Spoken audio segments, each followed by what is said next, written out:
Asexual reproduction in multicellular organisms. अभी उसमें कौन कौन से प्रोसेस इन्वॉल्व होते हैं, उनकी टाइप्स हैं। First one is fragmentation, then है regeneration, budding, vegetative propagation and spore formation. So these are the types of asexual reproduction in the multicellular organisms. First अब देखते हैं फ्रेगमेंटेशन स्पाइरोगायरा के अंदर में कैसे परफॉर्म होता है एंड ये फ्रैगमेंट्स कैसे ग्रो करते हैं.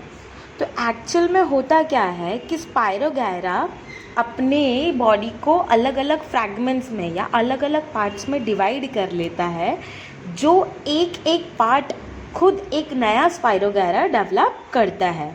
तो ये चीज़ को हम बोलते हैं फ्रेगमेंटेशन.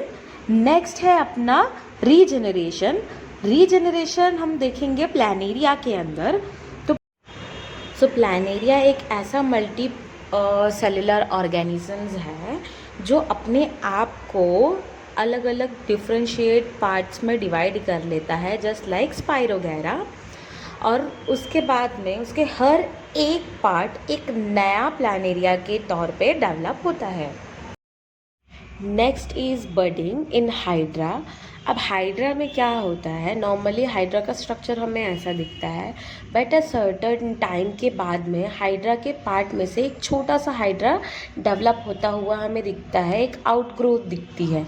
उस आउटग्रोथ को ही आगे जाके जब उसको परफेक्ट एटमॉस्फेयर मिलता है, नेचर मिलता है, तो धीरे धीरे ये बर्ड क्या करता है, खुद को एक छोटे हाइड्रा के रूप में अपने आप को डेवलप करता है. एंड यही आगे जाके जो छोटा सा बर्ड दिख रहा है, एक छोटा सा पोर्शन दिख रहा है, ये एक नया हाइड्रा के तौर पे, एक लिविंग ऑर्गेनिज्म के तौर पे ग्रो करता है. इस प्रोसेस को हम बोलते हैं बडिंग.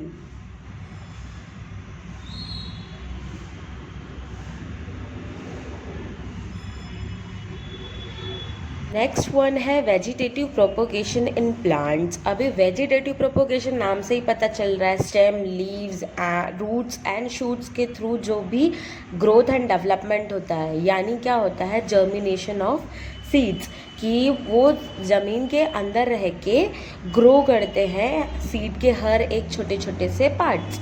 उसे बोलते हैं हम वेजिटेटिव प्रोपोगेशन, जो with the help of stem, roots, leaves and shoot system की हेल्प से होता है. Next and the last one is spore formation. Spore formation किस में हमें देखने मिलता है, most of the time in fungi. अभी फंगाई के कैसे लगती है and what is exactly spores are called.